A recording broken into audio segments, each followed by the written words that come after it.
Good evening, everybody. It is Charlie, and welcome back to another live stream on the Chatting Leeds YouTube channel. Hope everyone has had a great weekend so far. Just before we get into tonight's stream in more detail, make sure that you are smashing that like button. It really does help get the stream out there to more people and gets more eyes onto the channel. If you are brand new around here, make sure that you are smashing the subscribe button as well. We're on the road to 3,000 subscribers. If you wouldn't mind smashing the subscribe button as well, that would be amazing. It really does help me out.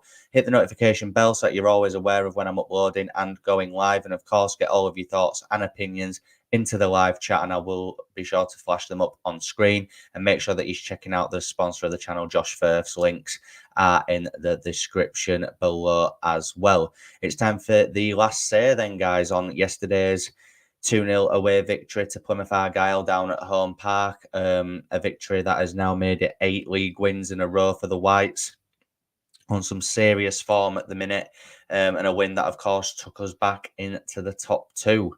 Albeit, Southampton have got a game in hand, which they play on Tuesday night against Hull City. Hopefully the Tigers can do us a favour in that game.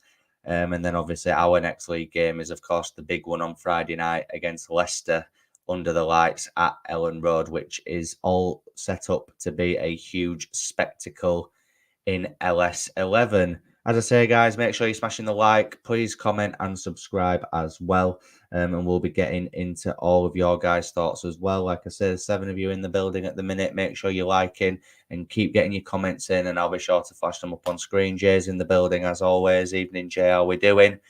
Obviously I've made some notes like I always do, just so I remember what I'm wanting to bring up. First of all, then, let's get into the lineup. The lineup yesterday. Now, it was unchanged, as expected, from the win against Swansea in midweek. Now, the reason why I'm bringing up the lineup is I just wanted to get everyone's thoughts on, it. Do you expect the lineup to change anytime soon? Or, is this Daniel Farke's best 11 at the minute? Even with Nonto in over Dan James, and with Ampadu at centre-back over Pascal Struijk. I know Pascal's injured, but when Pascal is back fit and available, do you put Pascal back in because he's actually a left-footed centre-half? Or, I assume James is still not maybe 100% fit at the minute, albeit he has come on and made sub-appearances in the last 2 games. Should Dan James come straight back in for Willie Gnonto, or do you feel that Daniel Farke will just keep picking the same starting 11 until maybe we lose, and then he has something to think about? Even Perrault yesterday I thought was quite good. I thought his link-up play was all right, albeit there were times in the game where you didn't notice him that much. But I feel like Perrault's just one of them players that he doesn't really have to be involved in the whole game, but if he's in the right place at the right time, he will finish off chances. It's an interesting topic for discussion, I think, anyway, because there will be people amongst the fan base that believe that Pascal Struijk should go back in at left centre back. There'll be people that want Dan James in over Willie Gnonto, and there'll definitely be people that want Bamford in over Perrault. I know it's kind of injuries. The circumstances around it are all because of injuries why things have had to happen, but it's working really well. Ampadu and Rodon as a centre-back partnership have conceded 1 goal since the turn of the year. 15 clean sheets for the season. It's an interesting one. You would rather be having the discussion of who to put in rather than it being like, oh, well, he has to play because of this, or he has to play even though he's not good enough, blah, blah, blah. Situations that we've been in the past, 100%. Let's just get into a few of your guys' thoughts on that. Impossible to change right now, says Kenneth. Fair enough. Jay's saying, good result. Everyone played their part and we left Home Park with 3 points and another clean sheet. Absolutely. Dave Brown Jr. saying, afternoon, I'm so happy with the team at the minute. We need to keep the team the same. Don't change a winning side. Yeah, I can completely agree with that. Another win while I proudly drove car through Plymouth city centres today with Leeds badge largely on display in the window. Nice one, Mike. That's what I want to hear. That is what I want to hear, pal. Agree with Kenneth and David. We can't change this 11 at the minute. Yeah. If we beat Leicester on Friday, we have to believe we can go all the way. Yeah, 100%. I think confidence will definitely be high if we can get that win as well. Don't change it on Friday. Yeah, fair. I don't think we will see Pascal again this season. I honestly think his injury is much worse than first thought. Interesting. Is there something else that you've heard or seen there, Jay? Obviously, Farkas said he won't be back before the March international break, but could maybe see him after that. But again, why would you put him in at the minute with how well Ampadu and Rodon are doing as a centre back partnership? I'd prefer Bamford over Perot. That's the only change I would make when he's fit. Yeah. I definitely think systematically we do look a lot better when Paddy is up front. However, I do think Perot is the better finisher. Just natural born finisher. So again, interesting headache for Daniel Farkeram. Perot doesn't seem like he's like visibly frustrated at the fact that he's not getting as many minutes. Prior to New Year's Day, he was in the team week in, week out. There were question marks over his performances as he did go missing in games. But, he has scored 11 goals this season now. So it's definitely an interesting one. But yeah, I do tend to agree that I think if Bamford is fit, purely for the system, I probably would put Bamford in over Perot. And that is something that I never thought I would say. Because Perot was my number one target in the summer. So I am a bit disappointed with how it's gone. But on the flip side, he's scored 11 goals. So whenever he's featured, he has done well. Took a half day off work on Friday for the game. 2 p.m. start for me. Absolutely cannot wait for this one. Yeah, are you talking about Leicester there? Because, yeah, I think everyone's a bit excited for that now, aren't they? Bamford hold up plays key to the way Leeds. Well, yeah, 100%. He is definitely better at that than Perot. Jay's saying we shouldn't underestimate the result yesterday. Plymouth have scored in every game since mid-December, 13 on the bounce, including 2 goals against us in the cup. Yeah, 100%. Yeah, and they hadn't lost at home since October in the league as well. So to go down there and not only win the game, but to keep a clean sheet, like you're saying there, Jay, it is some doing. And yeah, the lads should be proud. Keeping a clean sheet there. Yeah, exactly.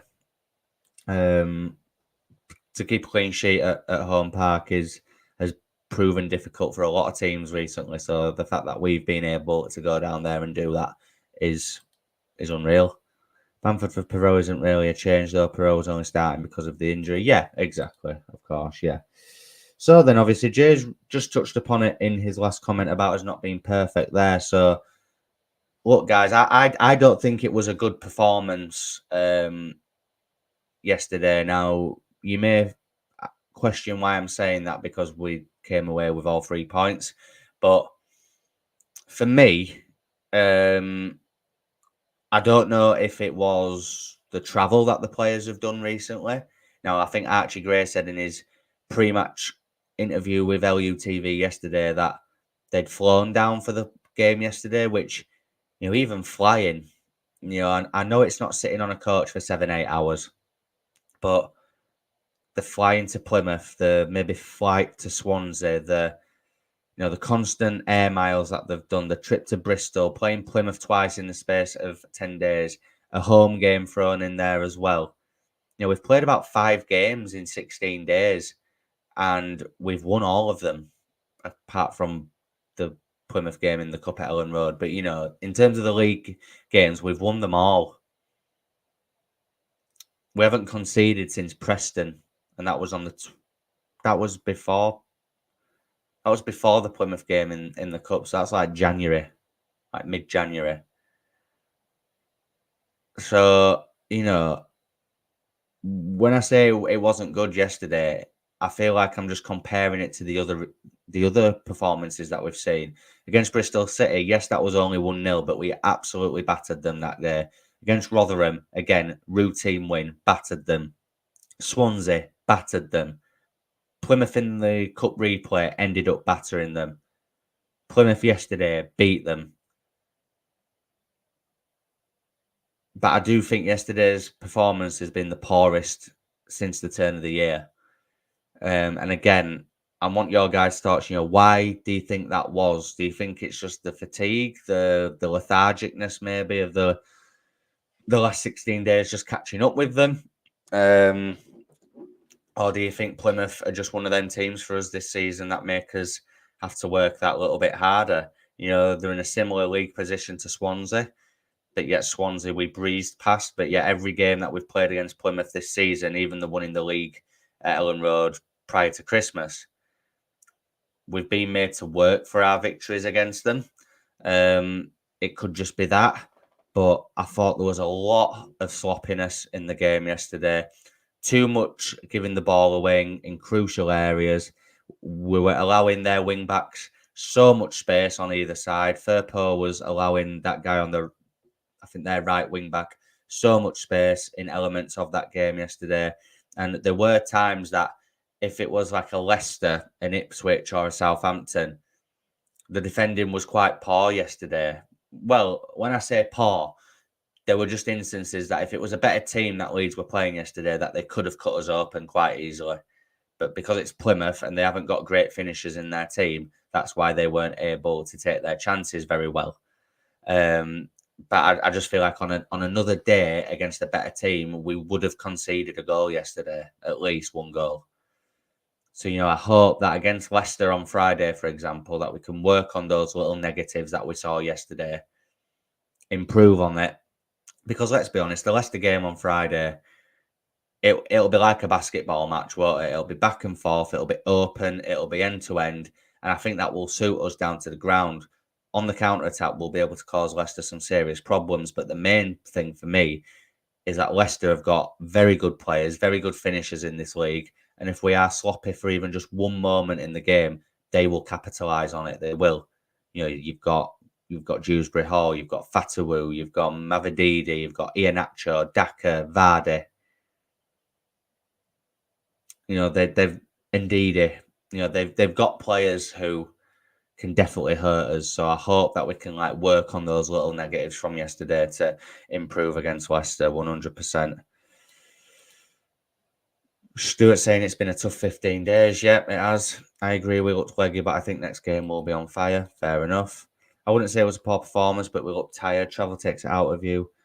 Yeah, I mean, I slightly disagree in terms of the performance. Yeah, I did feel it was a poor performance, but I think the reason for that was the tiredness and the fact that the travel has taken it out of them. Again, I'm not saying we were dreadful because we weren't, but I just think by our own standards in recent weeks, it was a bit of a drop off in performance levels for me.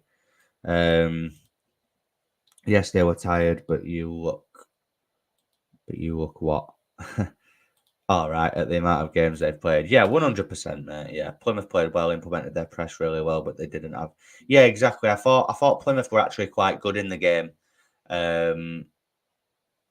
But they just weren't able to hurt us. With the remaining games, I think Leeds can only afford to drop 4 points to get promoted. Look, I think, not to be negative here, but I do think we will lose a game before the end of the season, even if it's just one. We'll definitely lose one. And Southampton will lose again. Leicester will probably lose again because Leicester are going to lose on Friday. Southampton will lose. Ipswich will lose again. 100%. There's definitely going to be plenty of twists and turns. 100%. Definitely. 59% possession, 9 shots, 2 on target for us to Plymouth 7. Yeah, you see, we only had the 2 shots on target, but we were able to make them count. Whereas Plymouth had 1 on target and they didn't. So, clear difference in quality showed in the end yesterday, didn't it? And there's 2 players for Leeds, just speaking about the drop-off in performance. 2 players for me that I didn't expect to have poor games yesterday were Rutter and Somerville. Now, with Rutter, a lot of you might be thinking, what? He assisted, he scored. How's he had a poor game? And he got man of the match off Sky, which I thought was very bizarre, by the way. I just felt overall in the game, he was the one that was giving the ball away time and time and time again.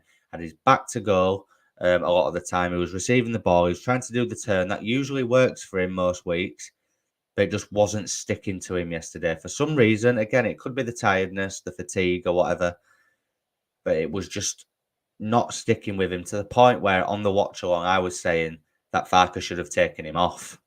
I thought it was that bad. And Somerville just didn't look at the races at all yesterday either. The whole left-hand side, really, Firpo, Somerville and Kamara, they usually interchange quite well as a trio, but again, didn't work well yesterday. Ball was bouncing off their feet. Somerville, his shooting was off. It was skying a few opportunities. His passing wasn't great. There's either not enough on it or there was too much on it. And again, I'm not saying that these players should be able to perform 10 out of 10 week in, week out. I just wasn't expecting it from them yesterday. But Willie Nunto, for me, is the player that should have got man of the match. He scored a goal. His defensive work was outstanding. He was really getting back to help out Archie Gray. I just felt overall he was the better of the front four. And that's why I would have given the man of the match to him. And I did on my player ratings video, which, guys, if you haven't checked out the match review and the player ratings videos from yesterday, please go and check them out. I don't know what's up with the YouTube algorithm at the minute, but my views are lower than what they should be, in my opinion. I don't know if it's the algorithm. I don't know if it's just people not enjoying the content anymore. I don't know. But for some reason, views are low at the minute. So if you wouldn't mind checking out those videos after this stream ends, that would be very much appreciated. I'm not going to rant about it. It just is what it is. But I just thought I would ask you to do that if you can. So yeah, what's Jay saying here? Oh, Enzio, sorry. They defended really well on Rutter and Cree, getting a foot in on Rutter, though Nonto was player of the match, but shows how dangerous Rutter. Yeah, exactly. You know, even on a poor day for him, he can still assist, he can still score goals, which is good. Jay saying, I think poor is a little harsh. I would say Legia not at the races, which is fine because on Friday they'll. Oh yeah, on Friday I expect a much better performance than yesterday from all of them. You know, Ellen Road, under the lights, Friday night against Leicester, a chance to make it just 6 points behind them, chance to potentially get back into the top two as well if Southampton win midweek. So yeah, I'm all for it. I am all for that game. I can't wait to be there in the South Stand as well. Atmosphere will be electric. So yeah, hopefully the team can feed off that and get the job done. We've briefly spoken about this at the start, but the whole Bamford Perot situation. It is an interesting one because they're obviously two different types of forward. I think Bamford offers things that Perot doesn't, and Perot offers things that Bamford doesn't. I think Perot's the more natural finisher of the two, as I've already said. But Bamford's hold-up play, his link-up play, and the way that he occupies centre-backs is the reason why, for me, Bamford gets in over Perot when fit. All that being said, though, I do feel Perot is a very good option at this level to have as backup. That if Bamford, either isn't having a great game and you can bring him on mid-game, or if Bamford's injured, you can put him into the team. He came into the team against Swansea and scored. Played again yesterday, and I thought he had a decent enough game. But obviously, I think Bamford's going to be out for Leicester as well, so it'll be Perot in the Leicester game, which is the only thing that I'm kind of a little bit nervous about the game, because I do feel like with Bamford in there, he'd have been able to occupy those centre-backs a lot better than what Perot will on Friday. But all that being said, when we played them at the King Power, it was Perot that played that night, and I thought he had a decent enough game that night. He could have scored in the opening stages, and we ended up winning that game quite comfortably in the end, really. I thought Leicester were okay in the game that night, but Leeds, the game was just unbelievable, and Leeds obviously showed their quality as we won that game 1-0. But yeah, if Bamford was fit for Friday, I think Bamford definitely goes in, and I think once Bamford is fit, he will be straight back into the team. But again, it's an amazing headache for Daniel Farker to have, isn't it? So yeah, I just thought I'd bring that up as a point, guys. Hit me up in the comments, even if you're watching it after the live stream ends. Get your thoughts in. Who do you prefer, Bamford or Perot? I think systematically for me, it would be Patrick Bamford. Don saying only human, not robots. I'm assuming that's on about yesterday. Yeah, fair enough. I think a lot of the reason the ball didn't stick with Cree and Georgia was due to Plymouth's press. They stopped the Yeah, possibly that could be it as well. But again, the fact that they were both on off days and we still managed to win the game is unbelievable. Jay, can't wait for Friday. I'm up in the South Stand with you, but it's going to be bouncy. Yeah, I know. We were speaking on Twitter, weren't we, mate, about that? And yeah, trust me, mate, you will not be disappointed on Friday with the atmosphere in that South Stand. It's absolutely unbelievable week in, week out, and I love it in there. So yeah, 8 wins in a row, guys. 8 wins in a row. Can we keep the run going against Leicester? I think we can. And spoiler alert, because obviously there will be content throughout the week. But I do think Leeds United win the game.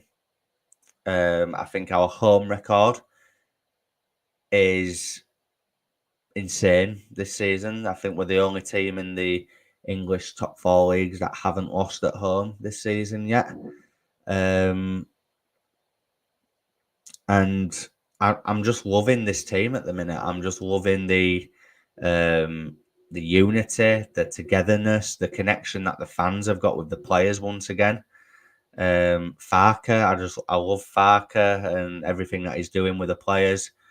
And I just wish, the only negative about this season is I wish the squad would have been settled before that Cardiff game at home on the opening day. Because I personally feel like, and I'm sure a lot of you guys agree with this as well, if the squad had have been settled before the season opener and they'd have all had a full pre-season, I would argue Leeds would be top of the league.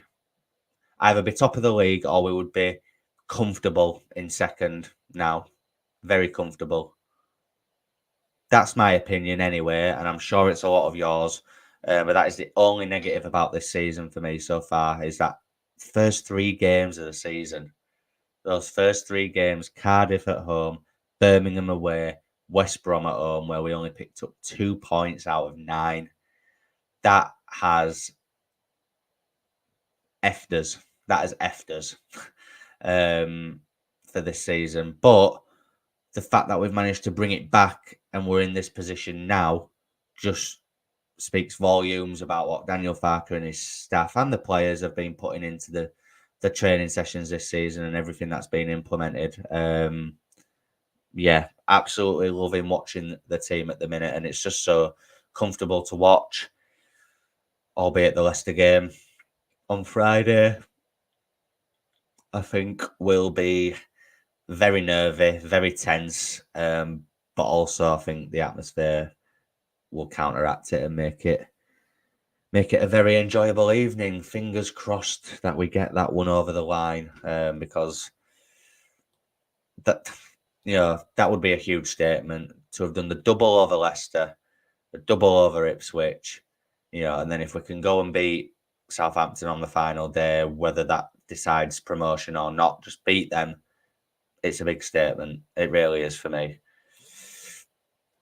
Just get into some comments. Oh. Players won't let us down. They wear the shirt with pride. Yep, they really do this season, don't they, Michael? I think Leicester will sit back on Friday and try to hit us on the counter. If they come and try to outplay us, we will batter them 4 or 5-0. See, I think Leicester will come out to try and play against us. You've got to look at it from their point of view. They're top of the league. Their fans will not want to travel down to Ellen Road just to watch them park the bus and try and catch us on the counter. They have got players that, if they're on it, they can hurt us if they come and attack us. But like you've said, I do feel like if they do come and attack us in the way that I think they will, I think we could have a fairly comfortable evening, because I feel like we've got the better players on the counter attack. We're so quick going forward, whether it's even if it's Nonto or James on the right hand side. You've got Nonto or James, you've got Somerville, you've got Rutter, you've even got Perot who can kind of help out with the attack. And yeah, I can see us winning this game. I really, really can. Yeah, I just can. I'm really confident at the minute. But what I will say is, if worst comes to worst and we lose the game, and it's all well and good saying this because I'll probably overreact, but try not to overreact. Leicester are top of the league for a reason. They're playing some very good football. They've got good players. So it's not an embarrassment if we lose to them. If we get hammered 4-5-0 by them, then yeah, that is embarrassing. But if it's a close game and we just miss out, it's not embarrassing and we move on to the next game. But do I think that will happen? No. I think the very worst case scenario is that we draw the game. I just can't see us losing. I can't see us losing at home this season now. And again, that could get clipped up. That could come back to bite me on the arse. I don't care. But that's just how I feel. I can't see us losing at Ellen Road. I think the form's too good there. And it works in our favour that this game is at home. But like Jay's saying here, we cannot be complacent. Whoever we're playing, whether it's Leicester, whether it's Sheff Wednesday, Huddersfield, anyone like that, we can't be complacent. We need to attack every game in the same way, no matter who we're playing. And I feel like if we attack the Leicester game like we did Rotherham, like we did Swansea, like we did Ipswich at home just before Christmas, I think we'll have a very enjoyable evening on Friday night. I can't lie to you. I agree 100%, and I've said it all along. If Joel can stay up front and occupy the defenders, just needs to work on pressing, then he'd be another pat. Yeah, exactly. If Perot could do all those things, I think he's definitely in, just with his finishing on top of all that. It will be like the Ipswich game. That was tense and nervy. And yeah, exactly. I was so nervous for that Ipswich game before it. I even remember walking down to the ground, sorry, and even just walking up to my seat. And I was just thinking, God, I was bricking it, absolutely bricking it. And it turned out to be a very easy afternoon. So hopefully that's the case on Friday. Got to give not only Farker and players kudos for clawing it back to second, but the new ownership too. Yeah. You can definitely argue that 100%. Do you think Vardy will have anything on Rodon and Ampadu? No, I don't really. Look, Vardy's an experienced player. He knows every trick in the book to try and get in defenders' heads. And he'll be trying everything on Friday night. And I'm sure he'll get some stick from the crowd as well. I don't like Jamie Vardy. I think he's an absolute helmet. And I'll probably be giving him some stick on Friday as well. And he'll probably live up to it. And he loves it, doesn't he? But I think Rodon and Ampadu have definitely got the capabilities to keep him occupied and keep him quiet. We just can't be. Yeah, we've had that comment, haven't we? Fact Championship. Exactly. Even when he was at Norwich, he was around this time of the season. They just went up and they went on their merry way to promotion. So yeah. JC saying he walked past the Ipswich team coach at the Hilton that day, was tempted to puncture the tyre or steal their game chat. You should have done, mate. In fact, you didn't need to, did you, really? Because we had that covered, mate. We had it covered in the end, didn't we? Vardy has always worried me. If we can stop him, we should do well. They like crosses into the box on the floor, stopping crosses coming in. I feel like we've been good at preventing crosses, though, in recent weeks. I feel like whenever there's been crosses into the box, either Rodon or Ampadu has dealt with it. The interesting one will obviously be Archie Gray coming up against Mavididi, I believe. I think Gray played right back when we beat them at the King Power, and he handled him fairly nicely. So again, it'll be a tough night for Archie Gray, but again, it's these sorts of games that will help him develop even more. JSY Talks Football says, evening, all Leeds are going up. Yeah, 100%, mate. I'm loving the optimism. So yeah, like I say, guys, I think that's pretty much it for this evening's version of The Last Say. Little announcement as well. I don't want to reveal too much, but I'm in the process of starting a podcast with someone that I've got speaking to through doing TikTok. His name is Owen over at All Leeds Crest. He does have a YouTube channel as well, and he's going to start posting on there a lot more, he says. but he's mainly doing TikTok at the minute. But we've been speaking over WhatsApp and things like that, and we're both wanting to do a podcast. Now, I was going to start it on this channel, but I feel like it's only fair that I don't do it on my channel with my audience, and that I feel like it would be a good way to help this channel grow and a way to help him grow as well. That we are going to potentially start a new channel where it will be a weekly podcast, just once a week, where we'll be obviously discussing all things Leeds United, previous game from the previous weekend, upcoming games, team news, injury news, all that jazz. We're in the process of getting everything in order to get that going. Hoping for this week, but if not, it'll definitely be the week after. There's just a few things that we need to like sort out, like what day and getting things like a name for it sorted and everything like that. But I just thought I'd give you a heads up on that, guys. I would have loved to have brought one to the channel. However, I just think it's fair for both me and Owen that we do it like on a separate channel to help promote our own content and help each other grow in that way. But I'm really looking forward to it. It's something that I've wanted to do for a while.